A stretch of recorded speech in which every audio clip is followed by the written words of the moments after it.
content planning and using hashtags. So what kind of content you can plan? However, people have good number of network, good engagement, still they are not getting good results. Why? Because they do not have the proper content plan that builds their personal brand. They are just putting anything randomly on LinkedIn. People are getting good engagement. How?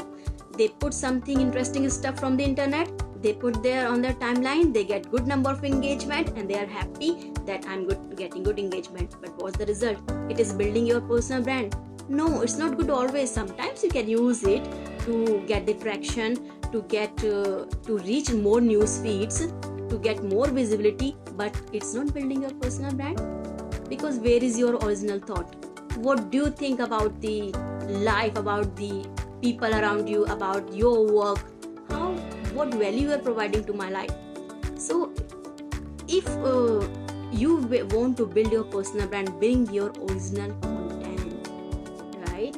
Bring your original content. Even if 10 people are liking that content, it's good enough, rather than 100 people liking your stuff, interesting stuff from internet.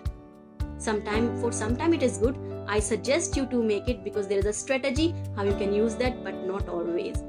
So do not be happy that I'm getting 100,000 likes and you put some interesting stuff on Facebook every time. That does not build your online reputation, because where is your original thought, right? So bring your original thought, what you are as a personality. If I'm an HR person, I want to hire you, I see your LinkedIn timeline loaded with the interesting stuff, some videos, some jokes, some all those things, people are liking, you are being happy. Do you think I will hire you? Because I don't know how you are as a personality, how you are as a person, what is your thought process, what is your value addition to the network.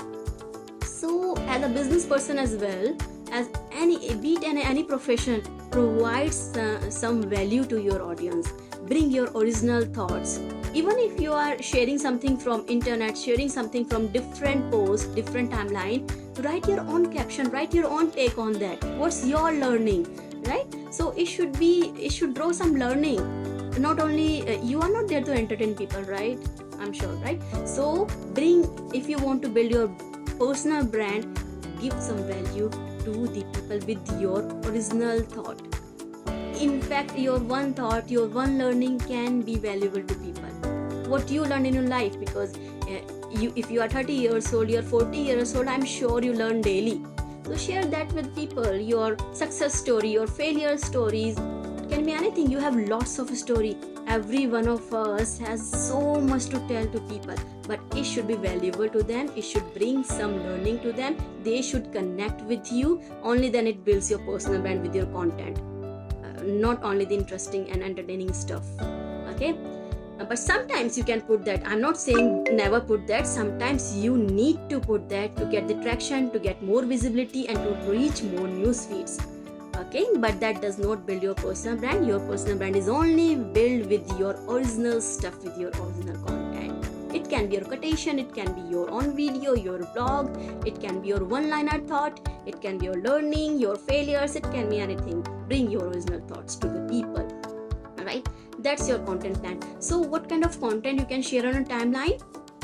Randomly? No. Random content does not build your personal brand. You have to plan it in some way. I have seen people over commercializing their personal account, like always selling something. Whenever I see them on my timeline, they are selling something. Does that build the personal brand? No. You are actually showing yourself as a salesperson on the timeline. In my mind, do not sell every time. How to do your content plan? There is 3 types of content on social media. First is attraction content. In attraction content, you can have generic stuff like stories and some entertaining stuff. Yes, you can put, which can give you more visibility, can help you reach more news feeds. Then there is a promotional content that's related to your profession. If I'm a blog writer, travel blog writer, so I will write about travels. That's my promotional content.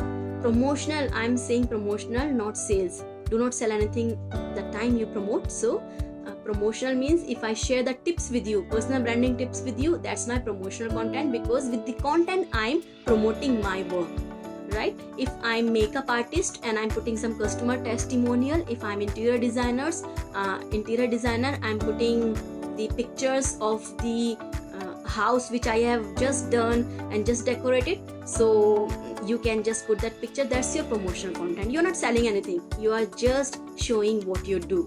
If your customer testimonial, that's your promotional content. Now you're not selling anything, you're just promoting your work, and that's good if you're promoting your work to your network.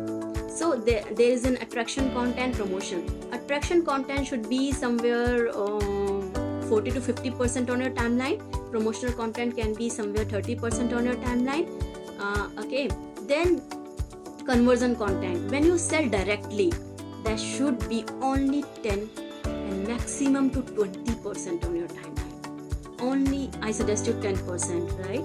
It means if you are sharing 10 posts, there should be only one about your selling and conversion. Conversion post is when you sell directly, like you put your offers, you put your workshop pictures, you put your product pictures to buy anything. So that should contain 10% or 20% or 30%, depending how much good you are into attracting your audience, engaging with them, and into promotional content.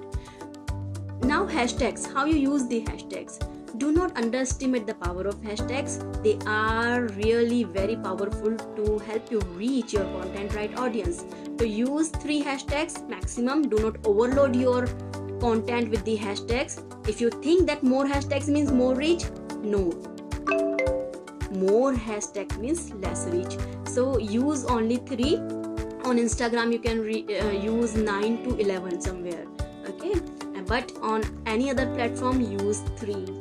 And what those 3 hashtags should be? 1 hashtag out of them should be generic hashtag. Second should be your hashtag related to the post, specific post. Third should be your unique and business hashtag. Such as if I'm sharing a personal branding tips with you, so what hashtag I will use? iBrand is my business hashtag. So in first step I will use social media or personal branding, right? Second, first hashtag will be generic hashtag, means branding. Second will be specific to the post, means personal branding. Third will be iBrand, that's my unique hashtag. And there is a reason to use these hashtags, like your unique mixed with trending, mixed with personal post related. There is a reason. So I cannot explain you. I can take another 1 hour session, in fact 2 hour session on hashtags. So I'm just giving you an idea. Do not use more than that. 3 hashtags are quite enough, because it helps you reach right kind of audience. It helps you reach those audience who like to read about you every time, and it makes you regular among your audience, and it gives you more visibility, and it helps you reach your content to right readers. Okay, and it also helps you reach people again and again who actually wants to listen from you. So use 3 kind of hashtags. One should be generic, like if you are sharing something about motivation, and in motivation you are sharing about maybe motivation for yoga, how to get up early and how to do yoga. So then it should be motivation, generic hashtag, then yoga, and then your business related hashtag. It should be health tips by Nidhi, something like that, right? So you can use that.